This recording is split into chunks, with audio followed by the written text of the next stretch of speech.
الحمد لله رب العالمين والصلاة والسلام على سيد الأنبياء والمرسلين أما بعد فأعوذ بالله من الشيطان الرجيم بسم اللہ الرحمن الرحیم۔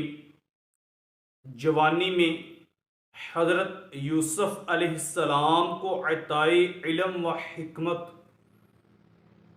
جب حضرت یوسف علیہ السلام اپنی جوانی کی پوری قوت کو پہنچے اور شباب اپنی انتہا پر آیا تو اللہ تعالیٰ نے انہیں نبوت اور دین میں فقاہیت عطا فرمائی۔ اس وقت آپ کی عمر مبارک امام ضاحک رضی اللہ تعالی عنہ کے قول کے مطابق 20 سال، صدی کے قول کے مطابق 30 سال اور کلبی قول کے مطابق 18 اور 30 کے درمیان تھی۔ اللہ پاک قرآن مجید میں ارشاد فرماتا ہے وَلَمَّا بَلَغَ أَشُدَّهُ آتَيْنَاهُ حُكْمًا وَعِلْمًا وَكَذَلِكَ نَجْزِي الْمُحْسِنِينَ۔ اور جب یوسف بھرپور جوانی کی عمر کو پہنچے تو ہم نے اسے حکمت اور علم عطا فرمایا اور ہم نیکوں کو ایسا ہی صلہ دیتے ہیں۔ بعض علماء نے یہ بھی فرمایا ہے کہ اس آیت میں حکم سے درست بات اور علم سے خواب کی تعبیر مراد ہے، اور بعض نے فرمایا ہے کہ چیزوں کی حقیقتوں کو جاننا علم اور علم کے مطابق عمل کرنا حکمت ہے۔ اللہ تعالیٰ نے آپ علیہ السلام پر بہت سے احسان و انعام فرمائے، جن میں سے 10 یہ ہیں۔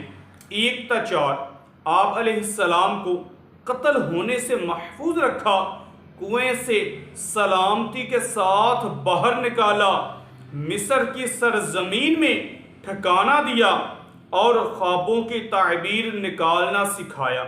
ارشاد باری تعالی ہے وَكَذَلِكَ مَكَّنَّا لِيُوسُفَ فِي الْأَرْضِ وَلِنُعَلِّمَهُ مِن تَأْوِيلِ الْأَحَادِيثِ وَاللَّهُ غَالِبٌ عَلَى أَمْرِهِ وَلَكِنَّ أَكْثَرَ النَّاسِ لَا يَعْلَمُونَ۔ اور اسی طرح ہم نے یوسف کو زمین میں ٹھکانہ دیا اور تاکہ ہم اسے باتوں کا انجام سکھائیں، اور اللہ اپنے کام پر غالب ہے مگر اکثر آدمی نہیں جانتا۔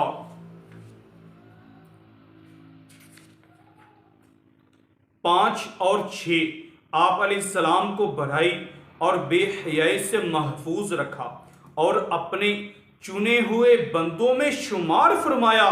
ارشاد باری تعالی ہے وَلَقَدْ هَمَّتْ بِهِ وَهَمَّ بِهَا لَوْلَا أَن رَّأَىٰ بُرْهَانَ رَبِّهِ كَذَٰلِكَ لِنُصَرِّفَ عَنْهُ السُّوءَ وَالْفَحْشَاءَ إِنَّهُ مِنْ عِبَادِنَا الْمُخْلَصِينَ۔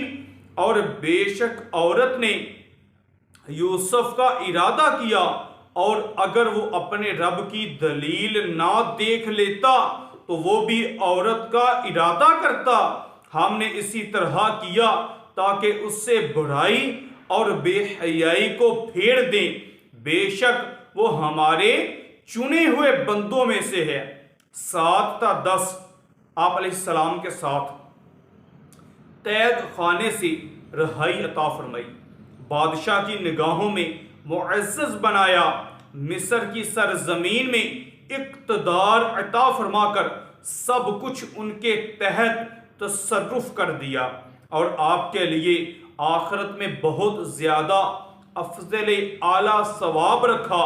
ارشاد باری تعالی ہے وَكَذَلِكَ مَكَّنَّا لِيُوسُفَ فِي الْأَرْضِ يَتَبَوَّأُ مِنْهَا حَيْثُ يَشَاءُ نُصِيبُ بِرَحْمَتِنَا مَن نَّشَاءُ وَلَا نُضِيعُ أَجْرَ الْمُحْسِنِينَ وَلَأَجْرُ الْآخِرَةِ خَيْرٌ لِلَّذِينَ آمنوا وکانوا یتقون، اور ایسے ہی ہم نے یوسف کو زمین میں اقتدار عطا فرمایا، اس میں جہاں چاہے رہائش اختیار کرے، ہم جسے چاہتے ہیں اپنی رحمت پہنچا دیتے ہیں، اور ہم نیکیوں کا اجر ضائع نہیں کرتے، اور بے شک آخرت کا ثواب ان کے لیے بہتر ہے جو ایمان لائے اور پرہیزگار ہیں۔